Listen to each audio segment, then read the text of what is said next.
இயேசு கிறிஸ்துவின் நாமத்தினாலே இந்த காலை வேளையில கூடி வந்திருக்கிற ஒவ்வொருவரையும் அன்போடு கூட நான் வாழ்த்துகிறேன்.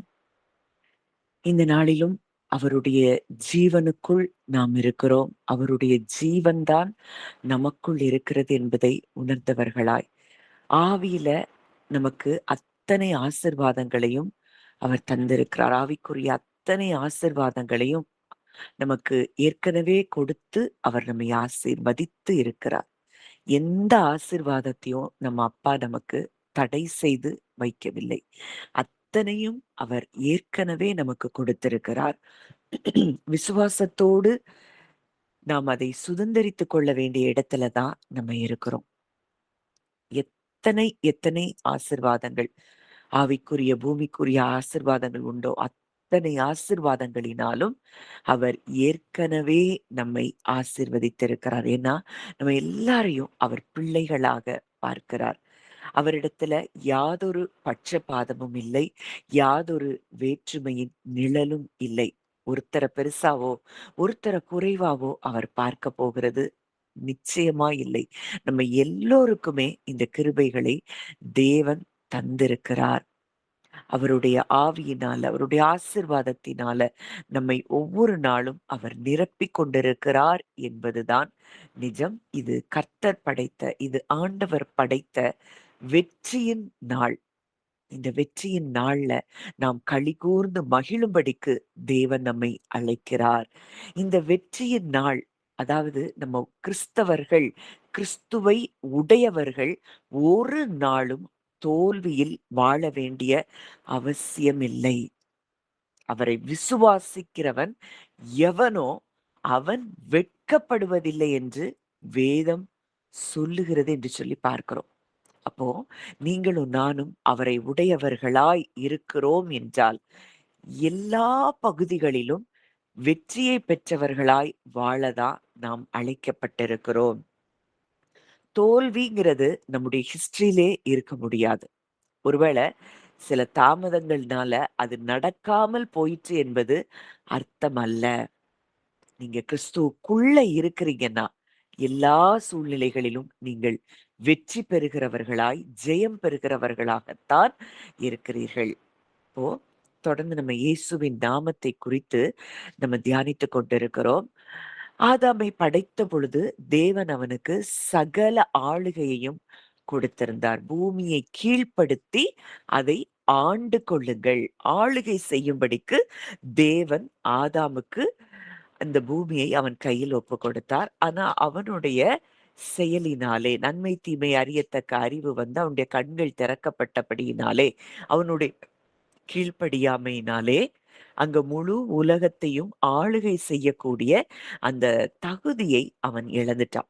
ஆனா கிறிஸ்துவுக்குள் ஒரு மனிதன் வரும் பொழுது மறுபடியும் அந்த ஆளுகையை அவன் பெற்றுக்கொண்டவனாக மாறுகிறான்.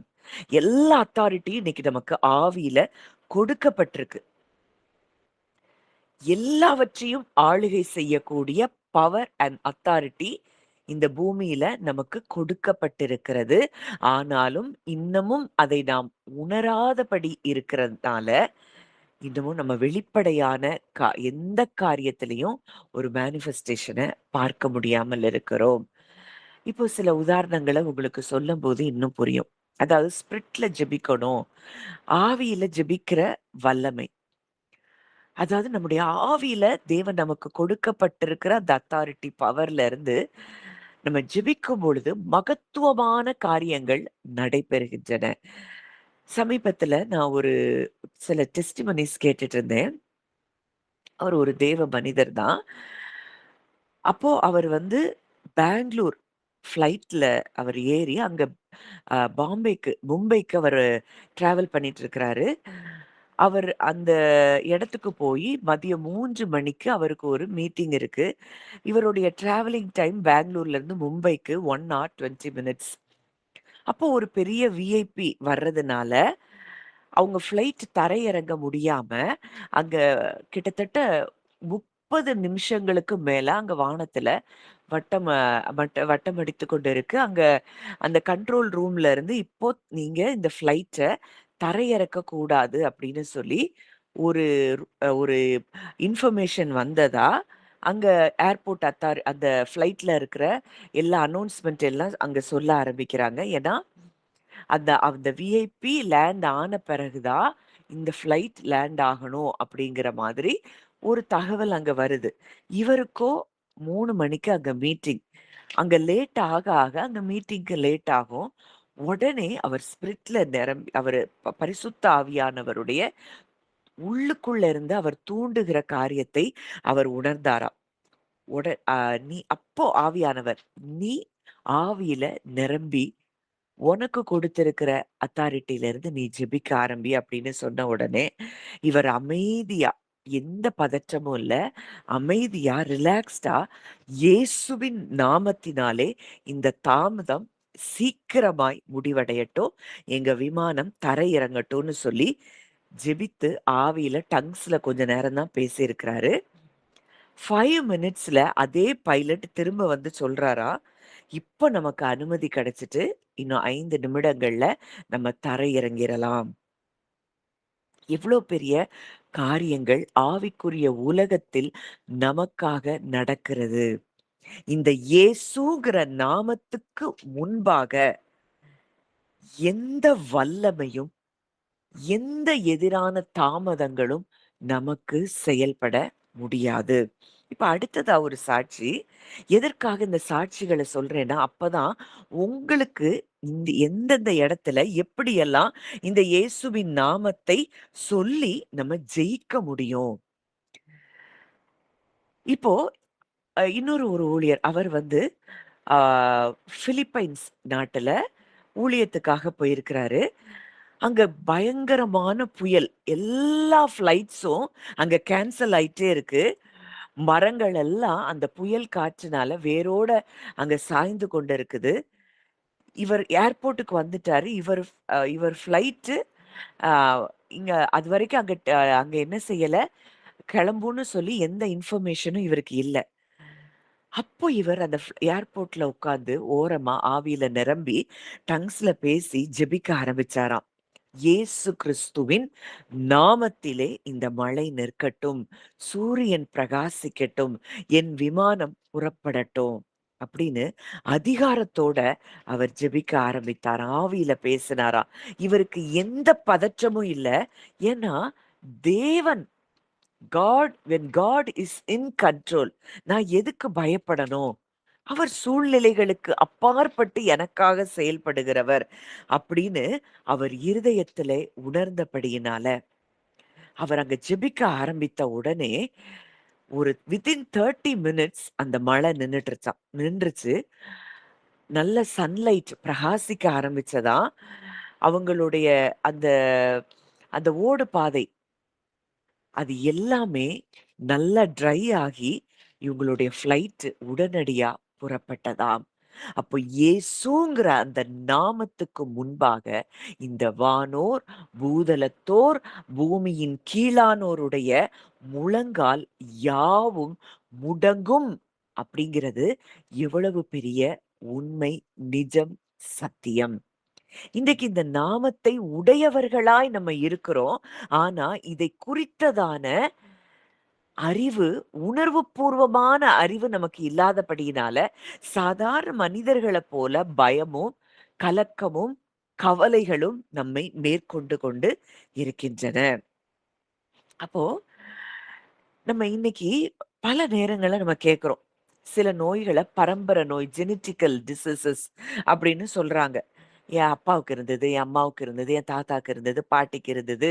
அதனால எங்களுக்கு இது வந்தது அப்படின்னு நம்ம சொல்றோம். அப்போ நம்ம அப்பாட்ட இருந்து நமக்கு வந்ததுன்னா, நம்ம பிள்ளைகளுக்கு அது போகாமல் தடுக்கப்பட முடியாதா? நம்முடைய சரீரத்திலிருந்து அந்த பலவீனங்களை நீக்க முடியாதா?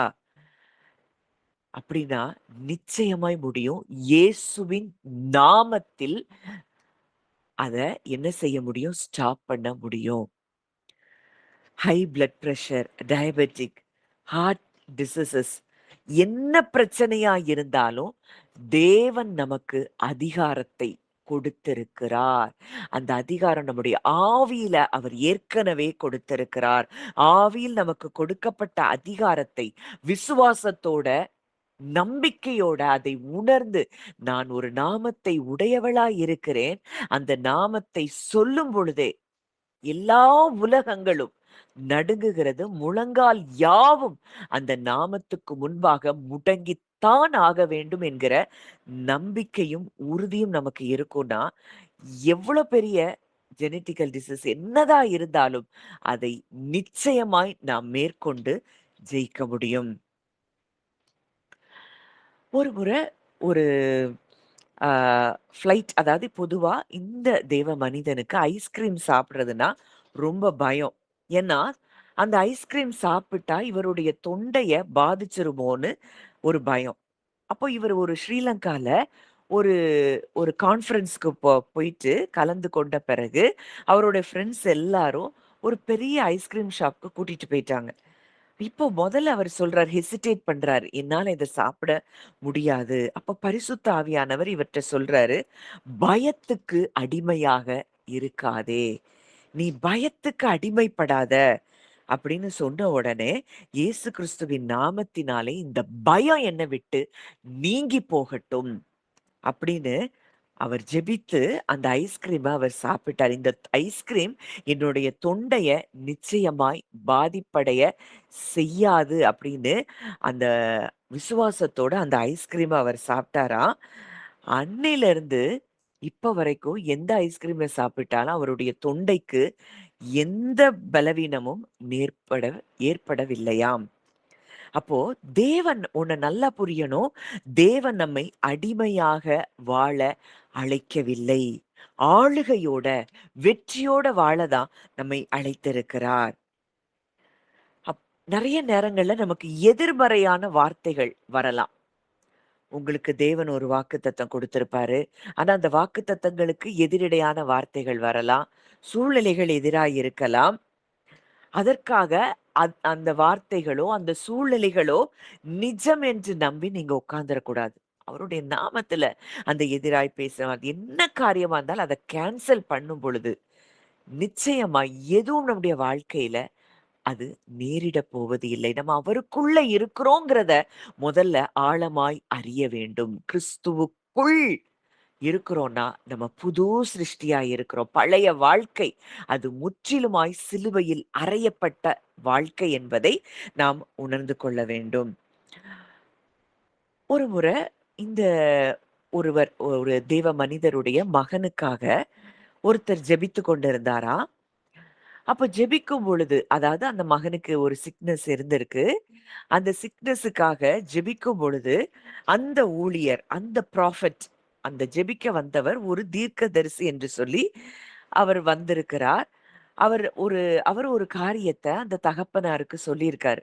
அந்த சுகவீனமாய் இருக்கிற அந்த மகனுடைய அந்த தகப்பனாருக்கு, அந்த தேவ மனிதர்ட்ட சொன்ன ஒரு காரியம் என்னன்னா, "உங்க மகன பத்தி நான் ஒரு தரிசனம் பார்க்கிறேன். அவன் சக்கர நாற்காலியில வீல் சேர்ல தான் இருக்கிறான். அவன் வாழ்நாள் முழுவதும் வீல் சேர்ல தான் இருப்பான்." அப்படின்னு சொல்லி அந்த தகப்பனிடத்துல அந்த ப்ராஃபெட், அந்த தீர்க்கதரிசி சொல்லியிருக்கிறார். ஒரு தகப்பன் கிட்ட இப்படி ஒரு செய்திய சொல்லும் பொழுது, அவருடைய நிலை எப்படி இருந்திருக்கும்? ஆனா, இவருக்கு தேவனை பற்றின அறிவு இருந்தபடியினாலே, இயேசு கிறிஸ்துவின் நாமத்தினாலே இந்த தரிசனத்தையும், இந்த தீர்க்க தரிசனத்தையும் நான் கேன்சல் பண்றேன். அப்படின்னு சொல்லி அத கேன்சல் பண்ணிட்டாராம். என்ன நடந்ததுன்னா, அந்த மகன் பரிபூரண சுகத்தை பெற்று, இப்போ வரைக்கும் அது நடந்து பல வருஷங்கள் ஆயிற்றாம். மகன் நன்றாக நடக்க ஆரம்பித்து, எந்த விதத்திலயும் எந்த ஒரு பலவீனமும் மகனுடைய சரீரத்தில் இல்லாத அளவுக்கு அவன் பூரணமாக சுகமாக்கப்பட்டானாம். அப்போ இன்னைக்கு வசனத்துக்கு விரோதமாய் நான் அடிக்கடி சொல்றது அதுதான். தேவ மனிதர்கள் என்று சொல்லுகிற யாரா இருந்தாலும் சரி, நீங்க ஆலயத்திலேயே போய் கேட்கிற பிரசங்கங்களிலே நீங்க அவருடைய வார்த்தைக்கு விரோதமாய் எத கேட்டாலும் சரி, அது உண்மை இல்லை, நிஜம் இல்லை என்கிற இடத்துக்கு நீங்க வரணும். இல்ல அப்படின்னா, நம்ம பயங்களுக்குள்ள தான் போவோம். நீங்க பயந்த காரியங்கள் தான் நம்ம வாழ்க்கையில அதிகமாய் நேரிடுகிறத நம்ம பார்க்கிறோம். வசனம் என்ன சொல்லுது? நீங்க ஏற்கனவே சுகமாயிருக்கிறீங்க. நீங்க சுகம் அடைவதுதான் அவருடைய சித்தமாயிருக்கிறது. அவருடைய இரத்தத்துக்குள்ள நம்ம இருக்கிறபடியினாலே, எதுவும் நம்மை அணுக முடியாது. இந்த சத்தியங்களை நாம் உணர்ந்திருக்கிறோமா? இது குணமாக்கவே முடியாது, இது மாற்றவே முடியாது அப்படின்னு சொல்லுகிற எல்லா காரியங்களிலும் அவருடைய வல்லமையை சொல்லும் பொழுதே, அங்கே மாற்றங்கள் உண்டாகிறது, சுகம் உண்டாகிறது, இயற்கை கீழ்ப்படுகிறதை நாம் பார்க்கிறோம். அந்த நாமத்தை உடையவர், அந்த படைத்தவர், சிருஷ்டிகர், அங்க சிருஷ்டிய பார்த்து, அன்றைக்கு காற்றையும் கடலையும் பார்த்து அவர் பேசுகிறார். "இறையாதே அமைதலாயிரு." அந்த இயற்கை கீழ்ப்படிஞ்சுதா? உடனடியாக கீழ்ப்படிந்தது. அந்த நாமத்தை உடையவர் தான் இன்றைக்கு எனக்குள்ளே இருக்கிறார்ங்கிறத நீங்க எவ்ளோ தூரம் விசுவாசிக்கிறீங்களோ, அவ்ளோ தூரம் இந்த இயேசுவின் நாமத்தில் உங்க வாழ்க்கையில பல அற்புதங்கள் நடக்கிறதையும், உங்க மூலமாக பல பேருடைய வாழ்க்கையில அற்புதங்கள் நடக்கிறதையும் நீங்க பார்க்க முடியும். இப்போ வாசிக்கலாம். கொலோசையர் 2ஆம் அதிகாரம். அந்த வசனம் வாசிங்கன்ட்டு 14, 15 அந்த வசனம் வாசிங்க. கொலோசையர் 2, 14, 15. நமக்கு எதிரிடையாகவும் கட்டளைகளால் நமக்கு விரோதமாகவும் இருந்த கையெழுத்தை குலைத்து அதை நடுவில் இராதபடிக்கு எடுத்து சிலுவையில் மேல் ஆணி அடித்து துரைத்தனங்களையும் அதிகாரங்களையும் உரிந்து கொண்டு வெளியரங்கமான கோலமாக்கி அவைகளின் மேல் சிலுவையிலே வெற்றி சிறந்தார்.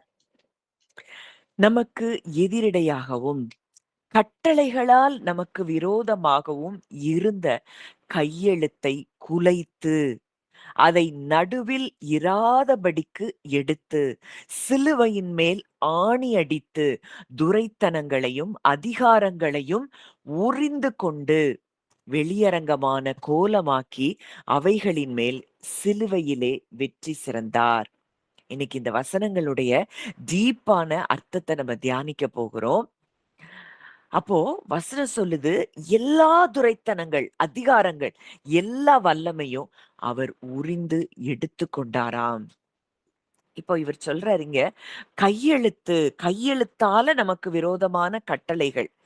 அப்போ இந்த கையெழுத்து அப்படின்னு சொல்லும்போது, ஒரு கடன் பத்திரம், கடன் வாங்கினவன் ஒரு அந்த செலுத்த வேண்டிய அந்த கடன் பத்திரத்தை போல அது சொல்லப்படுகிறது. ஒரு மனுஷன் பெரிய கடன்ல இருக்கிறான்னா, அந்த கடன் பத்திரம் அவனுக்கு எதிரடையான சாட்சியாக இருக்கும். அதே போல தான் நம்முடைய பாவம், நம்முடைய தோல்வி, நம்முடைய குற்ற உணர்வு, தேவனுடைய பரிபூரணமான நீதியை பெற முடியாத ஒரு நிலைக்குள்ள நம்ம இருக்கிறோம். இது எல்லாமே நமக்கு எதிராக சாட்சி சொல்லக்கூடியவை. கட்டளைகளால் நியாயப் பிரமாணம். இத செஞ்சா உனக்கு இது, இத செய்யலன்னா உனக்கு இந்த தண்டனை. இப்படி கையெழுத்துக்களால் நமக்கு விரோதமாக இருந்த அந்த கட்டளைகளால் நமக்கு விரோதமாக இருந்த அந்த கையெழுத்து. அதை எல்லாவற்றையும் அவர் குலைத்து போட்டு விட்டாராம். இப்போ இந்த எதிரிடையான இந்த கட்டளைகள் கையெழுத்த வச்சுதான் சாத்தான் பல நேரங்களில நமக்கு எதிராய் அவன் நம்மை பயம் காட்டுகிறவனாய் இருப்பான். நீ எப்பவுமே அவன் என்ன சொல்லுவான்? நீ தகுதியற்றவன். நீ தோற்று போனவன். உனக்கு நம்பிக்கை இல்ல. அப்படின்னு அவன் நமக்கு எதிரடையான வார்த்தைகளை அவன் பேசிக்கொண்டே இருக்கிறான். ஆனா சிலுவையில இயேசு கிறிஸ்து அந்த பத்திரத்தை எடுத்தார். அந்த கடன் பத்திரம் நமக்கு எதிராய் இருக்கிற அந்த பத்திரத்தை எடுத்து அதை அழித்து, அப்போ அழித்து அப்படின்னு சொல்லப்படுறதுக்கு அங்க அதை அதாவது குலைத்து, கையெழுத்தை குலைத்து அது அழித்து போடப்படுகிறது. அப்படின்னா என்ன அர்த்தம்னா, முழுமையாக துடைத்து விட்டார். நம்முடைய எல்லா ரெக்கார்டிக்கலா நம்ம மேல இருந்த எல்லா பாவ குற்றச்சாட்டுகள், பாவத்தின் நிமித்தம் வந்த எல்லாவற்றையும் அவர் என்ன செஞ்சிட்டாரா? துடைத்து விட்டார். வாசிக்கலாம். ஏசாயா 44ஆம் அதிகாரம் 22ஆம் வசனம். ஏசாயா 44:22.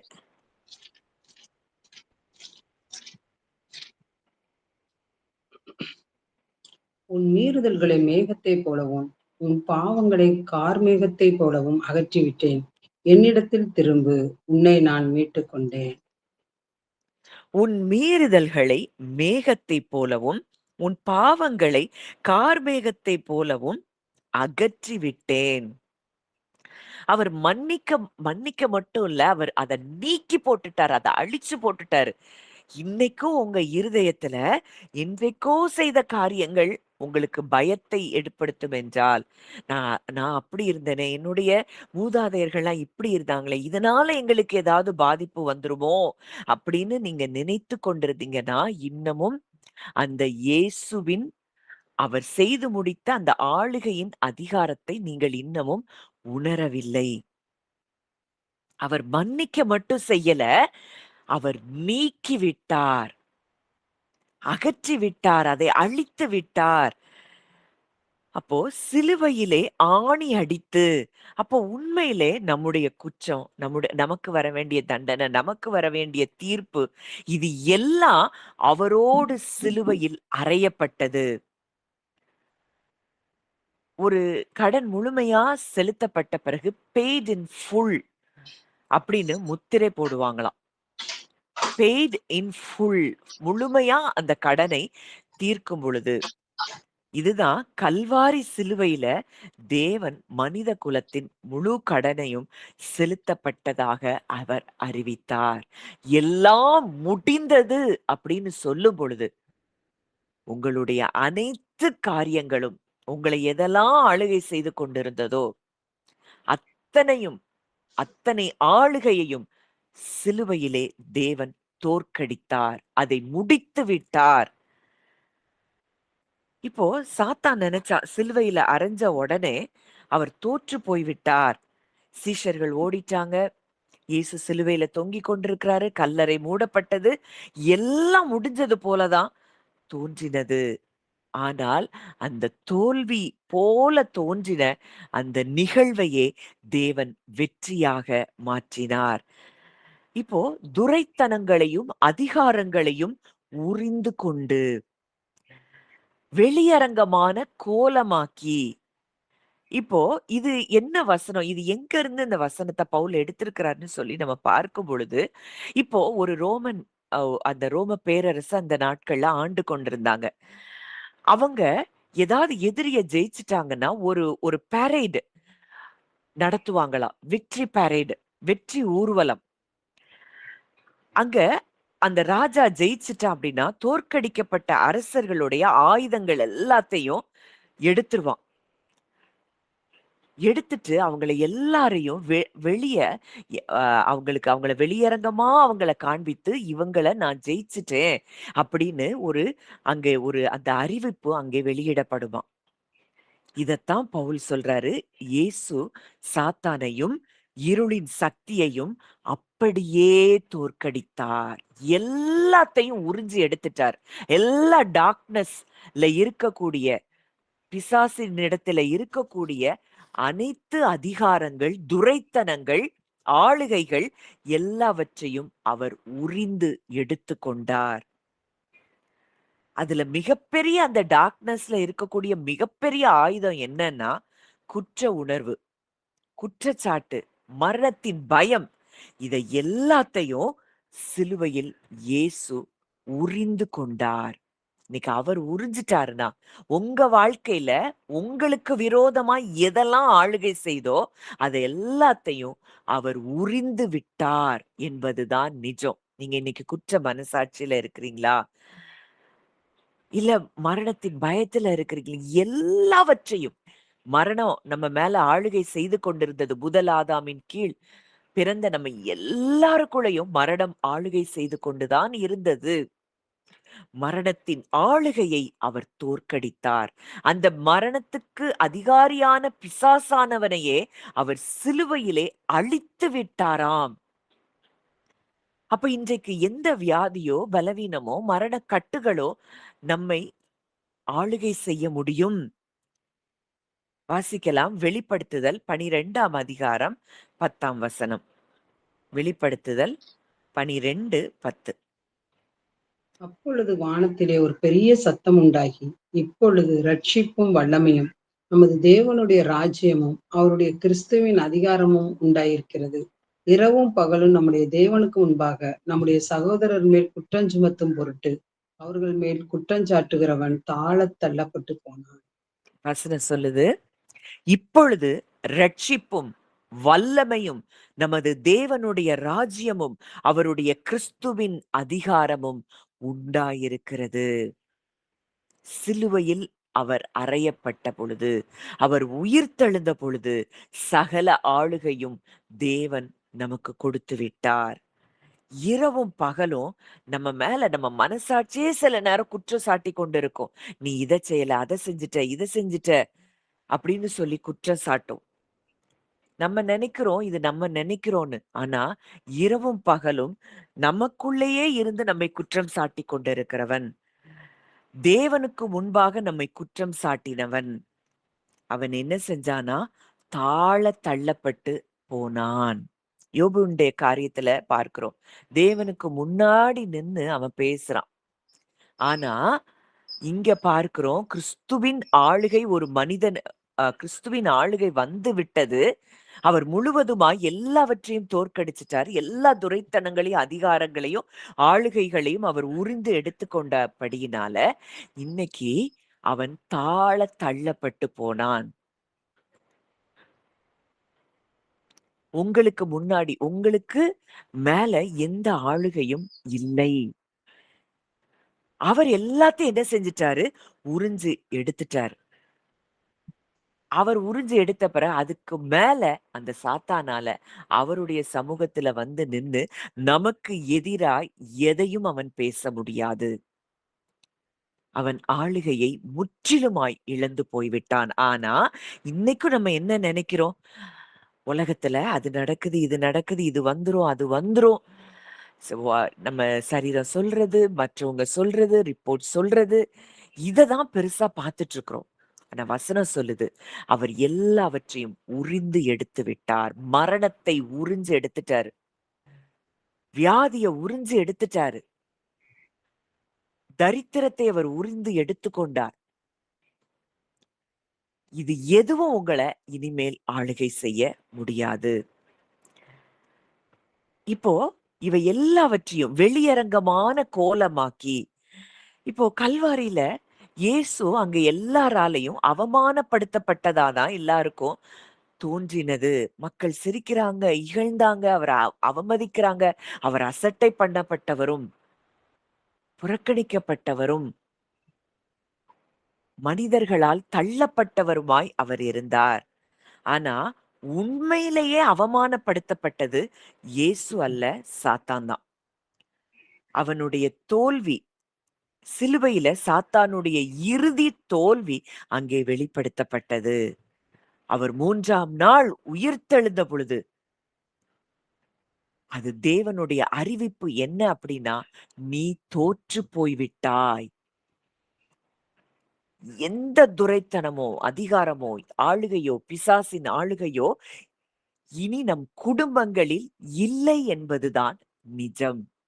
ஆனா இத உணராம, இன்னும் பிசாசு, பிசாசின் கட்டு அப்படின்னு சொல்லி மனிதர்களைப் போல நம்ம வாழ்ந்து கொண்டிருப்போம்னா, ஆவியானவர் உங்களுக்குள்ள தான் அவர் பேசிக் கொண்டிருக்கிறார்.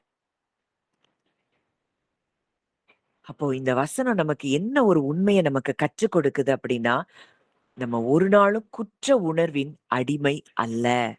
பயத்தின் அடிமை அல்ல. சாத்தானுடைய குற்றச்சாட்டுக்கு நம்ம அடிமை அல்ல. வசனம் சொல்லுது, கிறிஸ்து இயேசுவுக்குள் இருக்கிறவர்களுக்கு ஆக்கினை தீர்ப்பு இல்லையாம். ஆவியில நடக்கிறவர்கள் மேல அங்கே என்ன கிடையாது? ஆக்கினை தீர்ப்பு இல்லை. ஒரு சிறைக்குள்ள ஒரு கைதி இருக்கிறான். அந்த கதவு பூட்டப்பட்டிருக்குன்னு நெனச்சு, அவன் வெளிய வர முடியாதபடி. கதவு பூட்டப்படல. அந்த மெயின் கதவு பூட்டப்படல. ஆனா, அவன் என்ன நெனைக்கிறான், அது பூட்டப்பட்டிருக்குன்னு நெனச்சு பல வருஷங்கள் உள்ள இருக்கிறான். அப்போ ஒரு நாள் திடீர்னு வந்து சொல்றாங்க, கதவு ஏற்கனவே திறக்கப்பட்டாச்சு.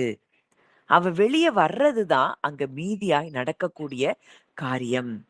இன்னைக்கும் பல விசுவாசிகள், கிறிஸ்தவர்கள் அப்படின்னு தான் சொல்றோம். ஆனா, இன்னமுமே பயத்திலயும், குற்ற உணர்விலயும், தோல்வியிலயும், சிறையிருப்புக்குள்ள நம்ம வாழ்ந்து கொண்டிருக்கிறோம். கிறிஸ்துவுக்குள்ள இருக்கிறோம். ஆனா, உங்களுக்குள்ள குற்ற மனசாட்சி வருது. நான் அத செஞ்சுட்டேனே! நான் இத செஞ்சுட்டேனே! ஒண்ணுமே இல்ல. அவர் கிட்ட நீங்க ஓடி வாங்க அவ்வளதான். அவர் எல்லாவற்றையும், எல்லா அதிகாரத்தையும் உங்கள குற்றம் சாட்டுகிறவன், அவன் தள்ளப்பட்டு போனான். பிலிப்பியர்ல பார்க்கிறோம். தேவன் அவரை மிகவும் உயர்த்தி எல்லா நாமங்களுக்கும் மேலான நாமத்தை அவருக்கு கொடுத்தார். கொலோசையர்ல பார்க்கிறோம். அவர் துரைத்தனங்களையும், அதிகாரங்களையும் உரிந்து கொண்டு அவர் சிலுவையிலே வெற்றி சிறந்ததை பார்க்கிறோம். இயேசு உயர்த்தப்பட்டதற்கு காரணமே அவர் வெற்றி பெற்றார். பாவத்த, மரணத்த, நரகத்த, சாத்தானுடைய குற்றச்சாட்டுகள எல்லாத்தையும் அவர் ஜெயிச்சுட்டாரு. அப்போ நீங்களும் நானும் அவருக்குள்ள இருக்கிறோம்னா, இந்த ஆளுகை ஏற்கனவே நமக்கு கொடுக்கப்பட்டிருக்கிறது. சூழ்நிலையை பார்க்காதபடி அவர் யாருன்னு பார்த்து வாழ நம்ம ஆரம்பிச்சோம் அப்படின்னா, நம்ம எப்பொழுதும் வெற்றியான ஒரு வாழ்க்கை நிச்சயமாய் நம்ம வாழ முடியும். இதை நம்ம அதிகமாய் உணர வேண்டிய இடத்துல நம்ம இருக்கிறோம். இப்ப இந்த நாமத்துல அடுத்து நமக்கு என்ன இருக்குன்னா, மிகப்பெரிய ஒரு பாதுகாப்பு இருக்கு. வாசிக்கலாம். நீதிமொழிகள் 18ஆம் அதிகாரம் 10ஆம் வசனம். நீதிமொழிகள் 18:10.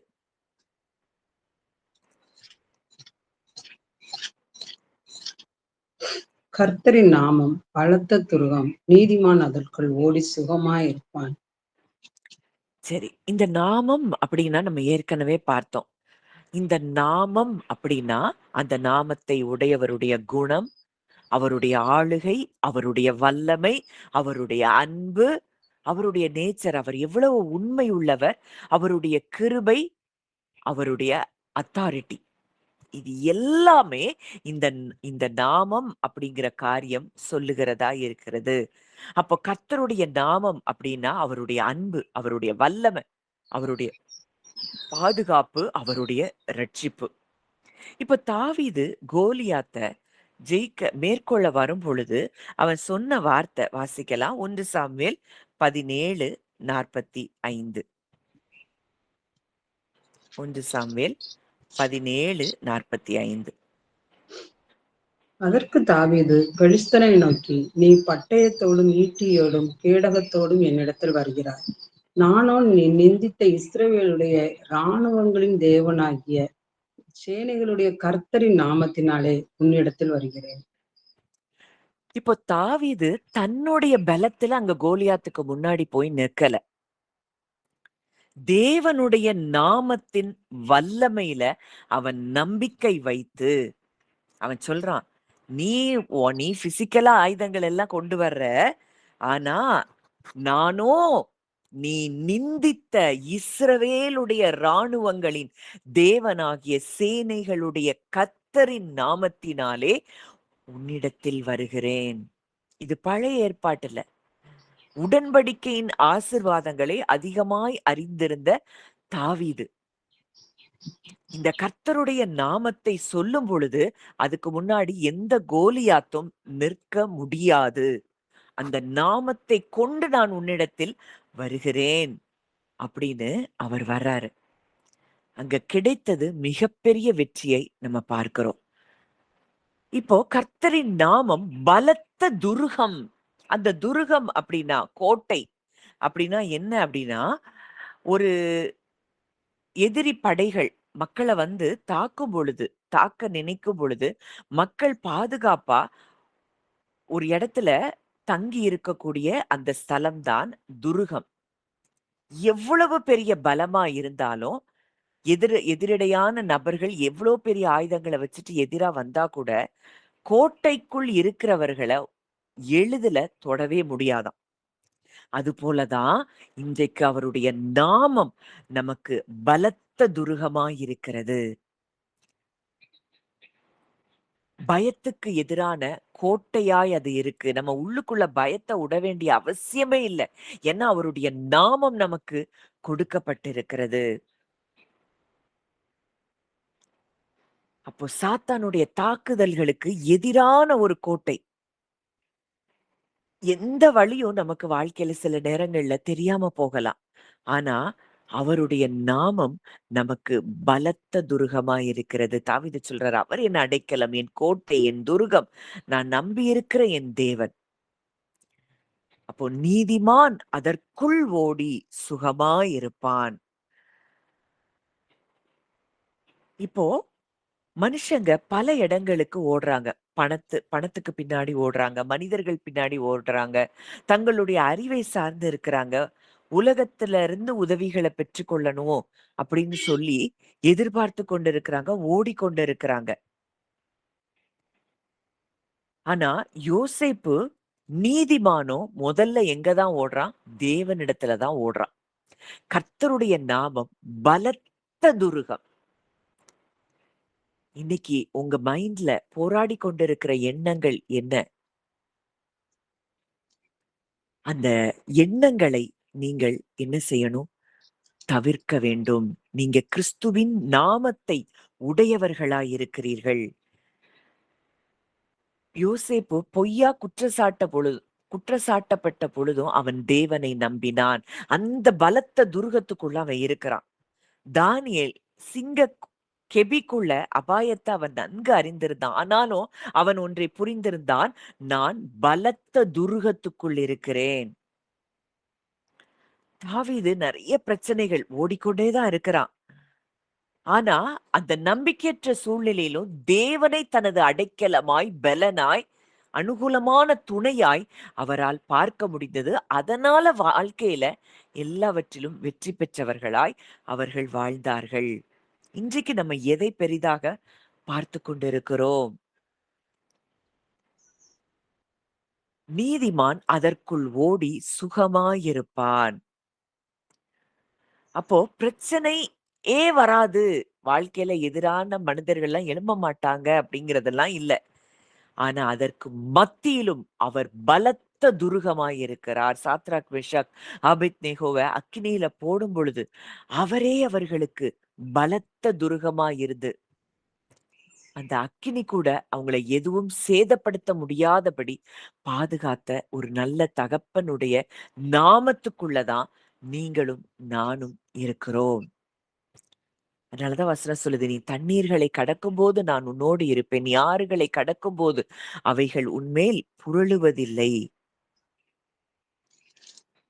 அப்போ வானத்தின் கீழெங்கும் எல்லா மனிதர்களுக்குள்ள ரட்சிக்கப்படும்படிக்கு நமக்கு அருளப்பட்ட நாமம் வேறே நாமம் எதுவும் இல்லை. ஒவ்வொரு நேரமும் நீங்க எப்பல்லாம் ஒரு மாரி ஃபீல் பண்றீங்க அந்த நேரத்துல, இயேசுவேன்னு மனதிலிருந்து சொல்லி பாருங்க. அவ்ளோ ஒரு தேவ சமாதானம் உங்க இருதயத்தை நிரப்புகிறதை நீங்கள் பார்க்க முடியும். இப்போ ஒரு ஜனாதிபதி இருக்கிறாரு. இல்ல ஒரு ஒரு பிள்ளை இருக்கு. அது என்ன பயம் வந்தாலும் அப்பாவினுடைய கைகளுக்குள்ள ஓடி மறைஞ்சு கொள்ளுது. அந்த பிரச்சனை உடனே மறைய போறதில்ல. ஆனா, அந்த பிள்ளைக்குள்ள இருக்கிற பயம் மறைஞ்சு போயிரும். ஏன்னா, அது பாதுகாப்பான கரங்களுக்குள்ள இருக்கிறத அது நல்லா உணருது. அதுபோல தான் கர்த்தருடைய நாமம் பலத்த துருகமாய் இருக்கிறது. இன்னைக்கு ஏஞ்சல்ஸ்லாம் ஆராதிக்கிறாங்க. எ தேவதூதர்கள் அவருடைய மகத்துவத்தையும், வல்லமையையும் பார்க்குறாங்க. அவர ஆராதிக்கிறாங்க. எல்லாம் இருக்கு. அவங்க எல்லாம் நம்மை விட ஒரு ஒரு ஸ்டெப் அவங்க என்ன செய்றாங்க? அவங்க பிள்ளைகள் என்கிற ஸ்தானத்தை தேவன் தேவதூதர்களுக்கு கொடுக்கல. பிள்ளைகள்ங்கிற ஸ்தானத்த அவர் நமக்கு தான் கொடுத்திருக்கிறார். இப்போ ஒரு நாட்டுக்கு ஒரு ஜனாதிபதி இருக்கிறாரு. அவருக்கு எல்லா அந்த செக்யூரிட்டி அவருக்கு அவங்க அந்த செக்யூரிட்டி ஃபோர்ஸ்ல இருக்கிற எல்லாரும் அந்த ஜனாதிபதின்ன உடனே அவ அவ அவர பார்த்த உடனே அந்த ஆளுகை அத்தாரிட்டி அவருக்கு இருக்குன்ன உடனே அவருக்கு கீழ அடங்கி இருக்கிறாங்க. அவருக்கு ரெஸ்பெக்ட் குடுக்குறாங்களே தவிர, அவங்களுக்கு அவர் எவ்வளவு பெரியவர் அப்படிங்கிற அந்த நிஜமெல்லாம் தெரியல. ஆனா, இது அவருக்கு மடியில உட்கார்ந்து பாதுகாப்பை அனுபவிக்கக்கூடிய இடத்துல அவங்க இல்ல. ஆனால், இது அந்த ஜனாதிபதியினுடைய மகனோ, மகளோ. அது எப்படி அனுபவிக்குது அப்படின்னு சொல்லி பார்த்தோம்னா, அப்பா மடியில போய் உட்கார்ந்து அத்தனை அதிகாரங்களையும் அது அனுபவித்துக் கொண்டிருக்கிறது. நீங்களும் நானும் அப்படித்தான் இருக்கிறோம். எத பத்தியும் அந்த பிள்ளை கவலைப்படாது. என் அப்பா இந்த நாட்டுக்கே பிரசிடென்ட்டா இருக்கிறாரு. அது போல தான் இந்த வசனம். கர்த்தரின் நாமம் பலத்த துருகம். நீதிமான் அதற்குள் ஓடி சுகமாயிருப்பான். இயேசுவின் நாமத்துல இன்றைக்கு வரைக்கும் அற்புதங்கள் நடந்து கொண்டுதான் இருக்கு. அதனாலதான் பேதுரும் யோவானும் சொல்றாங்க, வெள்ளியும் பொன்னும் என்னிடத்துல இல்ல. எங்களிடத்துல உள்ளத உனக்கு தருகிறோம். அப்படின்னு சொல்லி நசரேயனாகிய இயேசு கிறிஸ்துவின் நாமத்துல எழுந்து நடன்னு சொல்றாங்க. அந்த சப்பானி எழும்பி நடக்கிறான். அப்போ கோவில் வாசல்ல பிறவியில இருந்து முடவனா அவன் பிச்சை கேட்டுக் கொண்டிருக்கிறான். அவனுக்கு பணம் தான் தேவைன்னு நினைக்கிறான். ஆனா தேவன் அவனுக்கு தேவைப்பட்டதை விட பெருசா ஒண்ணு குடுத்துட்டாரு. அப்போ வெள்ளியும் இல்ல, பொன்னும் இல்ல. அவர் தன்னிடத்துல இல்லாதத பத்தி கவலைப்படவும் இல்ல. உலகத்துல இன்னைக்கு பெரும்பாலான மக்கள் பணம், பதவி, அ ஆஸ்தி, செல்வம், இன்னும் என்னதெல்லாம் இருக்குதோ அதுக்கு பின்னாடி அதுதான் சக்தியா அவங்க பார்க்குறாங்க. ஆனா பேதுரு அறிந்திருந்தார்.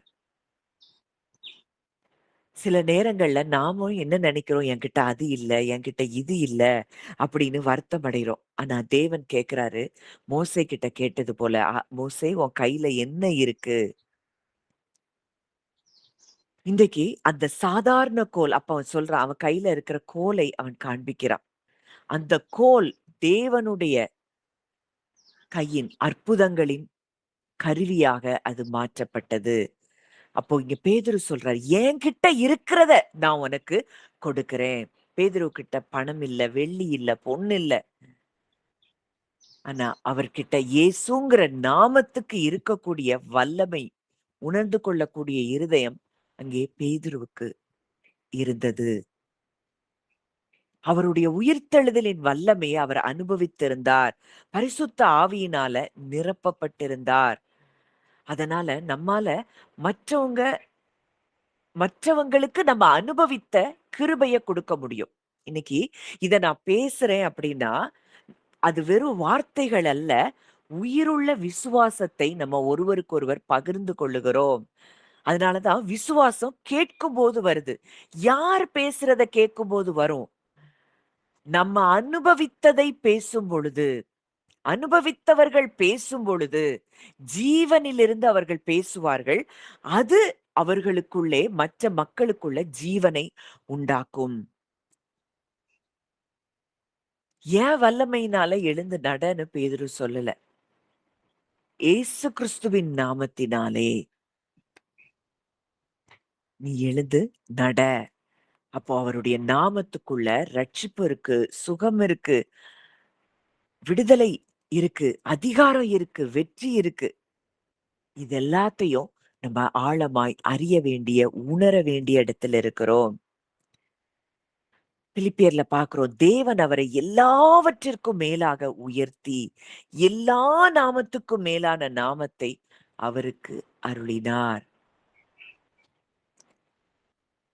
அந்த மனிதன் பிறவி சப்பானி. அவன் பல வருஷங்களா நடக்க முடியாம ஒரே இடத்துல உட்கார்ந்திருந்தான். ஒரு பெரிய சிறையிருப்பு. ஆனா இயேசுவின் நாமம் வந்த பொழுது அவனுடைய சிறையிருப்பு மாறிற்று. அவன் சுகமாக்கப்பட்டது மாத்திரமல்ல, அவன் புது மனிதனாய் அவன் வாழ்க்கைக்குள்ளே அவன் எழும்பினான். சில நேரங்கள்ல நாமளும் அந்த முடவனை போலத்தான் இருக்கிறோம். தோல்விகள்லயே முடங்கிருவோம்.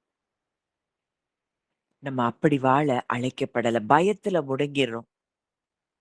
டிப்ரஷன், ஆங்ஸைட்டி, ஃபியர் இது எதுவுமே நமக்கு இல்லை என்பதுதான் நிஜம். ஆண்டவர் சொல்றாரு, எழுந்து நட. பயத்துல இருந்து எழும்பு. மனசோர்வுல இருந்து எழும்பு. தோல்வியில இருந்து எழும்பு. ஏன்னா, உன்னுடைய அழைப்புக்குள்ள நீ எழுந்து நட. இயேசுவின் நாமம் மனிதனை அவன் விழுந்த இடத்துல விட்டுறாது. அவனை எழுப்பி, நிறுத்தி அ நடக்கச் செய்கிறவதாய் இருக்கிறது தான் அவருடைய நாமம். அப்போ இன்றைக்கும் நம்ம சின்னதா கேட்கலாம். அவன் கேட்டது ஏதோ ஒரு காணிக்கை கேட்டான். ஆனா தேவன் அவனுக்கு அளவில்லாமல் அவனுக்கு ஒரு பெரிய சுகத்த கொடுத்தாரு. என்கிட்ட இருக்கிறத உனக்கு கொடுக்கிறேன்னு பேதுரு சொல்றாரு. அப்போ இந்த முடவனுக்கான வார்த்தை நமக்கு மாத்திரம் அன்றைய காலத்துக்கு மாத்திரமல்ல, இன்றைக்கும் இயேசு கிறிஸ்துவை விசுவாசிக்கிற ஒவ்வொரு இருதயத்துல இருக்கக்கூடிய தேவனுடைய அழைப்பு அதுதான். இந்த பேதுரு, யோவான் இயேசுவின் நாமத்துல முடவனை சுகப்படுத்தினாங்க. அந்த இயேசுவின் வல்லமையினால் சுகப்படுத்தினாங்க. காலகாலமாய் பிறவியில இருந்து பிறந்ததுல இருந்து எதுவும் செயல்படாத அந்த எலும்புகள், நரம்புகள், எல்லா ரத்த ஓட்டங்கள் எல்லாம் இயேசுங்கிற நாமத்தை சொல்லும் பொழுது சீரடையும் என்றால், இன்றைக்கும் அவருடைய நாமத்தை சொல்லும் பொழுதே சகலமும் அது என்ன செய்யுது? அதது ஆர்டருக்கு வருது. அப்போ இந்த ஆர்டர்ல இல்ல அப்படின்னா, ஒண்ணு புரியணும். அது தேவனால் நடந்த காரியம் அல்ல. அது முதல் ஆதாமுக்குள்ள பிறந்த நம்ம எல்லாருக்குள்ளயும் பயம், கவலை இப்படி நடந்துருமோ? கிறிஸ்துவை குறித்ததான சரியான ஞானம், அறிவு இல்லாதபடியினாலே நம்ம என்ன செய்றோம்? அப்படிப்பட்ட ஒரு முடவனைப் போல நம்ம வாழ்ந்து கொண்டிருந்தோம். அப்போ ஒண்ணு புரியணும். நம்ம வல்லமையினால நம்ம யாரையும் போய் சுகப்படுத்த முடியாது. நமக்கு ஒரு மிகப்பெரிய வல்லமை நமக்கு கொடுக்கப்பட்டிருக்கிறது. அந்த நாமத்துல நீங்க சொல்லும் பொழுது, உங்க சரீரமா இருந்தாலும் சரி, இயற்கையா இருந்தாலும் சரி, அது என்ன காரியங்களா இருந்தாலும் சரி, அந்த இயேசுங்கிற நாமத்துக்கு முன்னாடி எல்லாம் முடங்கி போகத்தான் வேண்டும். இத எவ்வளோ தூரம் நீங்க உள்வாங்குறீங்க? நான் அவருக்குள்ள இருக்கிறேன். நான் அவருக்குள்ள ஓடி சுகமா இருப்பேன். அப்படின்னு நீங்க ஆழமாய் அந்த நாமத்தை நீங்க பேச பேச அந்த நாமம் உங்களுக்கு மிகப்பெரிய சந்தோஷத்தையும், சமாதானத்தையும் அது கொண்டு வருகிறதை நீங்கள் இனி வர்ற நாட்களில பார்ப்பீங்க. அதாவது இவ்ளோ நாளும் படித்துக் கொண்டிருந்தோம். இனி நம்ம ரியல் லைஃப்ல அத பார்க்க போகிறோம். இதை உணர்ந்தவர்களாய் அப்படியே நம்ம கொஞ்ச நேரம் ஜெபிக்கலாம். நல்ல தகப்பனே, நன்றியோடு உம்மை துதிக்கிறோம், ஸ்தோத்தரிக்கிறோம் அப்பா. இந்த நல்ல நேரத்திலும் கூட கர்த்தாவே, உம்முடைய நாமத்தை குறித்து நாங்கள் தியானிக்க எங்களுக்கு உதவி செஞ்சீங்கப்பா. ரீபாலா ஹாஷலே ப்ரீஹதூஷரபா ரேலே பிரஹேஷி கலீமோ ரூஷலபா. இங்க வந்திருக்கிற ஒவ்வொருவருடைய வாழ்க்கையிலும் எங்கெல்லாம் குறைவுகள் இருக்கோ, அந்த குறைவுகள் எல்லாம் இயேசுவின் நாமத்தினாலே அது நீங்கி போவதாக. பயங்கள் விலகி போ என்று சொல்லி கட்டளை கொடுக்கிறேன். எல்லா பயங்களும் விலகி போகட்டும். எல்லா அவிசுவாசமான எண்ணங்கள் இயேசுவின் நாமத்தினாலே விலகி போவதாக. ஆண்டவரே, சரீரத்துல என்ன பலவீனமாயிருந்தாலும்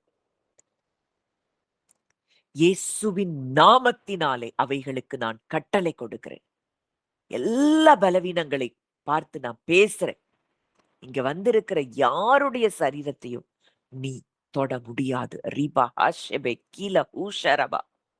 இயேசுவின் நாமத்தினாலே எல்லா பலவீனங்களையும் நான் துரத்துகிறேன். எல்லாம் இப்பொழுதே முடங்கி வெளியேறுகிறத நான் பார்க்கிறேன், பேசுறேன். ரிபஹால் பிரெஷிபல் ஹஷிகோ லூஷரவா. ஒரு பெரிய விடுதலைய என் தகப்பன் இன்றைக்கு நீர் கொடுத்தபடியினால் நன்றி செலுத்துகிறோம் ஐயா. நீ நல்லவர் என்பது நாங்கள் எங்க வாழ்க்கையில ஒவ்வொரு நாளும் ருசித்து பார்க்க எங்களுக்கு நீங்க உதவி செய்யுங்க. உம்முடைய கரங்களிலே எங்களை தாழ்த்தி ஒப்புக் கொடுக்கிறோம். ஆளுகை செய்யும் வழி நடத்தும். இயேசுவின் மூலம் கேட்கிறோம் ஜீவனுள்ள நல்ல பிதாவே. ஆமேன், ஆமேன்.